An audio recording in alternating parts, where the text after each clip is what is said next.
अहिले रातको 10 बजे हजुरको रेडियो 102.1 मेगाहर्ज।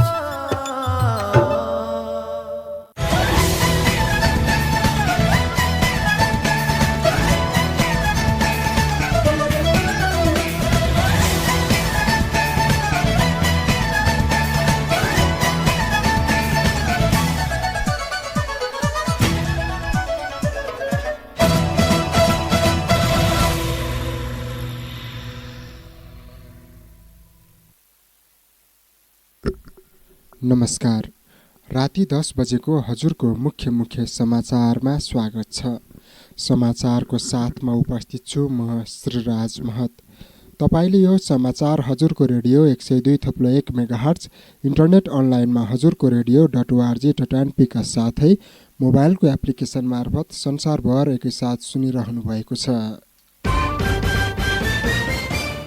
सरकारमा रहेका मन्त्रीलाई फिर्ता गरी नयाँ मन्त्री नियुक्ति गर्ने विषयलाई लिएर नेकपा एकीकृत समाजवादीमा विवाद भएको छ।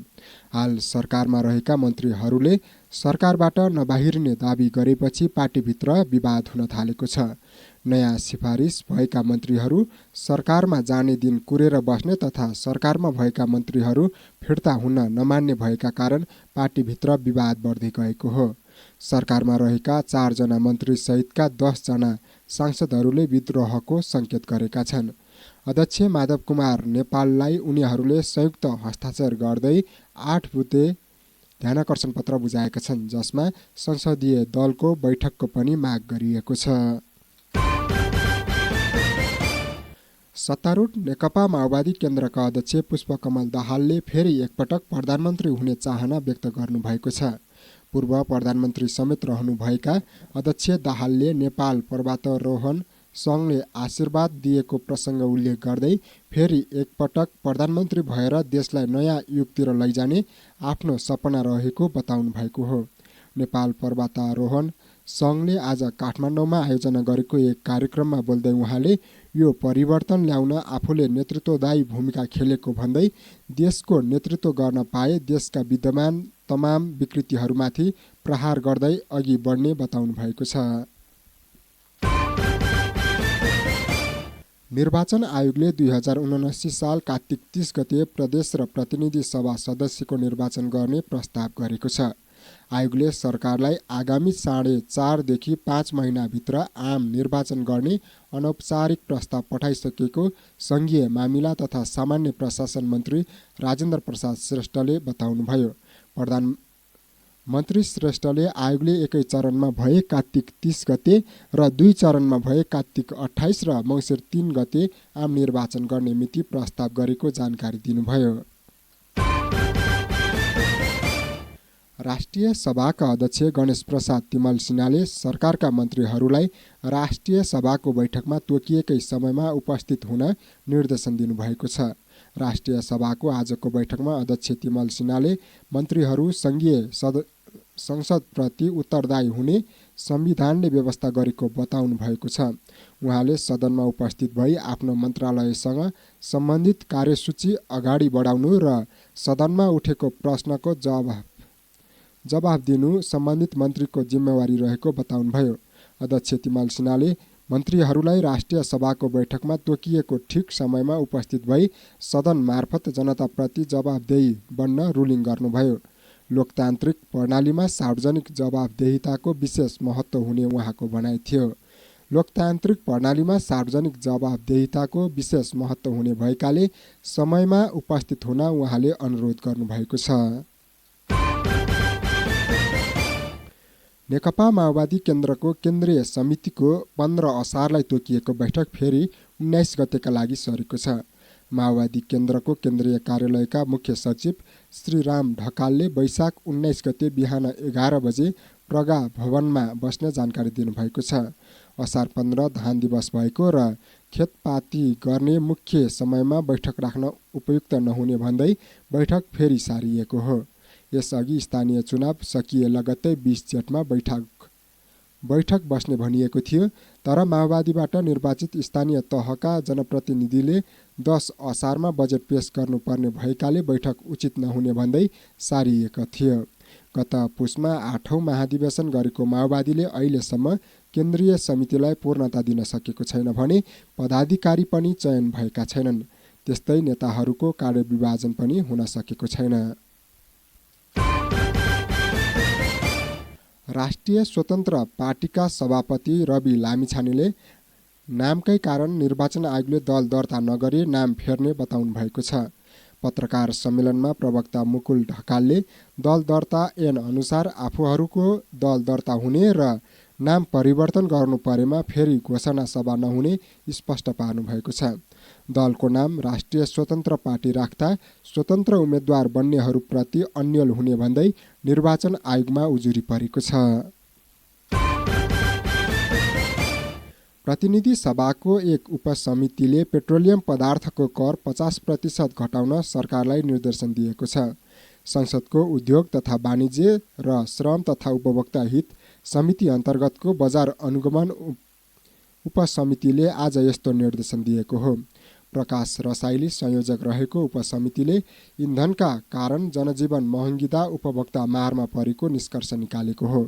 इन्धनको मूल्य घटाएर उपभोक्तालाई राहत दिन सम्बन्धमा आज निगमका अधिकारीसँग उपसमितिले छलफल गरेको र यस्तो निर्देशन दिएको उपसमितिका एक सदस्यले जानकारी दिनुभएको छ। इन्धन महँगो हुनुमा कर पनि एउटा कारण भएको निष्कर्ष उपसमितिले निकालेको ती सदस्यले बताउनु भएको छ। छलफल पछि उपसमितिले अर्थ मन्त्रालय, उद्योग वाणिज्य तथा आपूर्ति मन्त्रालय र निगमलाई लिखित निर्देशन दिँदै इन्धनको कर 50% घटाउन भनेको छ। संवैधानिक व्यवस्था अनुसार स्थानीय तहहरूले आज आगामी आर्थिक वर्षको लागि बजेट सार्वजनिक गरेका छन्। ललितपुर महानगरपालिकाले 6 अर्ब 35 करोड 35 लाख रुपियाँको बजेट ल्याएको छ। ललितपुर महानगरपालिकाका प्रमुख श्री बाबु महर्जनले प्रस्तुत गर्नुभएको आर्थिक वर्ष 2079-80 को नीति तथा कार्यक्रमपछि बजेट आएको हो। ललितपुर महानगरले कल सेन्टर चलाउने नीति तथा बजेटमा रहेको छ। यस्तै महानगरपालिकाबाट कालो पत्रे भएका सडकहरू कम्तीमा 2 वर्षसम्म खन्न स्वीकृति नदिने पनि बताएको छ। यस्तै ललितपुर महानगरपालिकाले उपभोक्ता समितिबाट निर्माण गराउँदा विश्व सम्पदा सूचीमा परेका बाहेक अन्य सबै योजनामा लागत जनसहभागिता 10% अनिवार्य गरिने नीतिमा लिएको छ। रामेछापका स्थानीय तहले आज आगामी आर्थिक वर्ष 2079-80 को नीति तथा कार्यक्रम प्रस्तुत गरेका छन्, जसमा रामेछापको मन्थली नगरपालिकाले आगामी आर्थिक वर्षको लागि 1 अर्ब 40 करोड माथिको बजेट ल्याएको छ। यो बजेट चालु आर्थिक वर्षको भन्दा करिब 33 करोड बढी हो। गत आर्थिक वर्षमा नगरपालिकाले 1 अर्ब 4 करोड बजेट ल्याएको थियो। आज नगरपालिकाको 11औं नगरसभामा नगरपालिकाकी उपप्रमुख ईश्वरी बस्नेतले 1 अर्ब 40 करोड 78 लाख 53 हजारको बजेट सार्वजनिक गर्नुभएको हो। रामेछाप जिल्लाको लिखुतामाकोशी गाउँपालिकाले आर्थिक वर्ष 2079-80 का लागि नीति तथा कार्यक्रम र बजेट सार्वजनिक गरेको छ। गाउँपालिकाले आज भएको 9औं गाउँसभामा गाउँपालिका उपाध्यक्ष दिपा पाखरिनले शिक्षा, स्वास्थ्य, कृषि, सडक, पूर्वाधार र खानेपानीलाई प्राथमिकतामा राखेर नीति तथा कार्यक्रम र बजेट सार्वजनिक गर्नुभएको हो। उपाध्यक्ष पाखरिनले सार्वजनिक गर्नुभएको नीति तथा कार्यक्रममा हल्देदेखि धोबी बजारसम्मको सडक कालोपत्रे गर्ने, खोला नालाहरूमा कल्भर्ट निर्माण, गौरवका ठूला आयोजनाहरू निर्माण, एक घर एक धारा गाउँपालिका तथा वडा कार्यालयको भवन निर्माण, दुरागाउँ र खिम्ती बिर्ता पहिरो विस्थापितलाई एकीकृत बस्ती निर्माण, कृषि तथा पशु बिमा कार्यक्रम सञ्चालन जस्ता कार्यक्रम समावेश गरिएको छ। विदेशबाट फर्केका युवाहरूलाई उत्पादनमूलक व्यवसाय गर्न प्रोत्साहन गर्ने, 1500 अस्पताल निर्माण कार्यलाई तीव्रता दिने, हरेक वडा र पालिकाको मुख्य बजारमा CCTV जडान गर्ने जस्ता कार्यक्रम समावेश छन्। उपाध्यक्ष पाखरिनले 83 करोड 34 लाख 40 हजार बजेट सार्वजनिक गर्नुभएको छ। गोकुलगङ्गा गाउँपालिकाले 71 करोड 64 लाख 79 हजारको बजेट सार्वजनिक गरेको छ।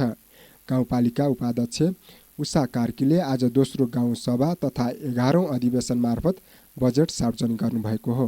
गाउँपालिकाले आर्थिक वर्ष 2079-80 को बजेटमा शिक्षा, स्वास्थ्य, कृषि र पूर्वाधार हाम्रो गाउँपालिकाको मुख्य आधार र हाम्रो दायित्व अठोट र प्रतिबद्धता गाउँपालिका विकासमा सबैको ऐक्यबद्धता भन्ने मूल नारा अघि सारेको छ।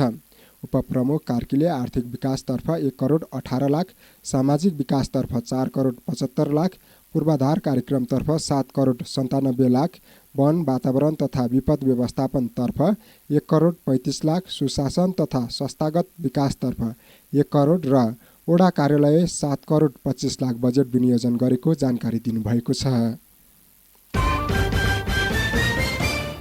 ओखलढुङ्गाको सिद्धिचरण नगरपालिकाले आगामी आर्थिक वर्ष 2079-80 का लागि 81 करोड 6 लाख बढीको बजेट सार्वजनिक गरेको छ।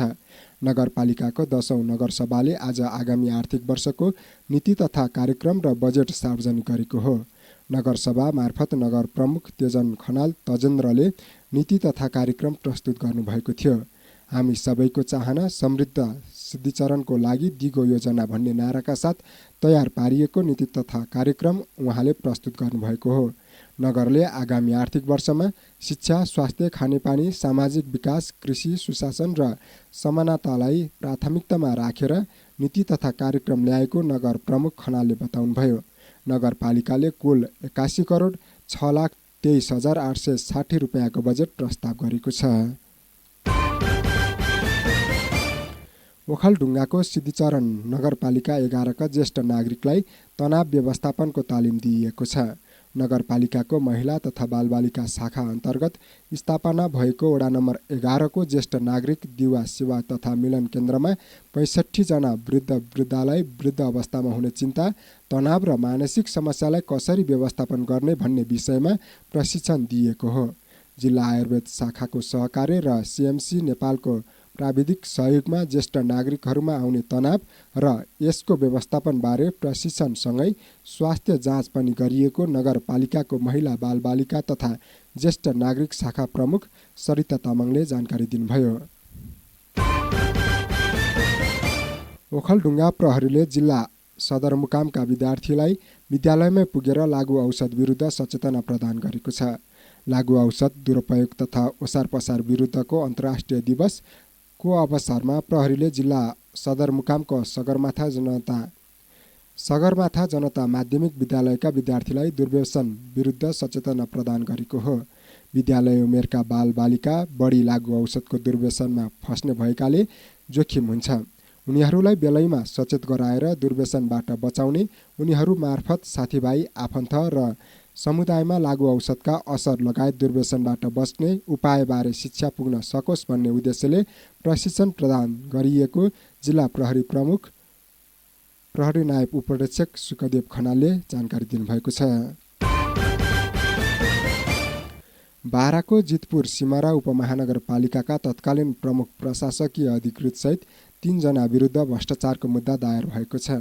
राजस्व चुहावट गरी भ्रष्टाचार गरेको आरोपमा अख्तियार दुरुपयोग अनुसन्धान आयोगले तत्कालीन प्रमुख प्रशासकीय अधिकृत शिवराज सेडाई, ओम सप्लायर्स कलैया 612 का प्रोप्राइटर ओम शङ्कर प्रसाद र उनको कम्पनी तथा न्यू पाथिभरा सप्लायर्स हेटौडा 4 मकवानपुरका प्रोप्राइटर मीरा कुमारी श्रेष्ठ र श्रेष्ठको कम्पनी विरुद्ध विशेष अदालतमा मुद्दा दायर भएको हो।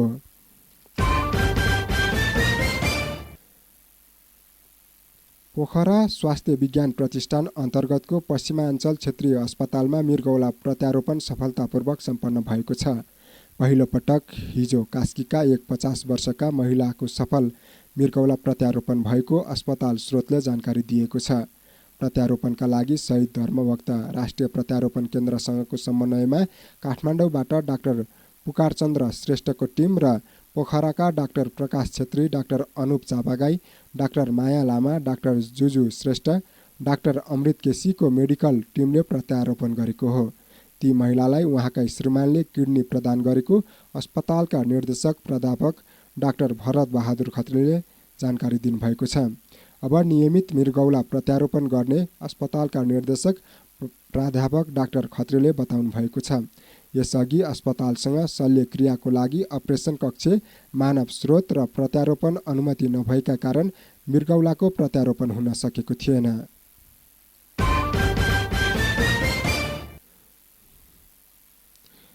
प्रहरीले काठमाडौँ उपत्यकाभित्र श्रृङ्खलाबद्ध चोरी गर्ने गिरोहका 4 जनालाई पक्राउ गरेको छ। पक्राउ पर्नेमा दोलखाको सैलुङ्गेश्वर गाउँपालिका 8 घर भई थानकोट बस्ने 35 वर्षीय लीला नारायण श्रेष्ठ, दोलखाको सैलुङ्गेश्वरी गाउँपालिका 8 घर भई थली बस्ने 39 वर्षीय वीरबहादुर श्रेष्ठ, सैलुङ्गेश्वरी गाउँपालिका 8 घर भई खुसिबु बस्ने 26 वर्षीय सागर भन्ने पूर्ण नारायण श्रेष्ठ र खोटाङको कोपिलागढी गाउँपालिका 2 घर भई टोखा 11 बस्ने 31 वर्षीय सौराज गजमेर रहेका छन्। उनीहरूलाई काठमाडौँको विभिन्न स्थानबाट पक्राउ गरी आवश्यक कारबाहीको लागि प्रहरी परिसर काठमाडौँ पठाइएको काठमाडौँ उपत्यका अपराध अनुसन्धान कार्यालयले जनाएको छ। हवस् त, राति 10 बजेको हजुरको मुख्य समाचार सकियो। हाम्रो भेट भोलि बिहान 9 बजेको हजुरको समाचारमा हुने नै छ। त्यतिन्जेलसम्मको लागि समाचार सहयोगी साथीहरूलाई विशेष धन्यवाद दिँदै म श्रीराज महत पनि यस समाचारबाट बिदा हुन्छु। नमस्कार, शुभरात्रि। हिँड्दै आयो घुम्तीमा भेटियो सुन्ने गर्नुहोस् हजुरकै रेडियो। हिँड्दै आयो घुम्तीमा भेटियो सुन्ने गर्नुहोस् हजुरको रेडियो।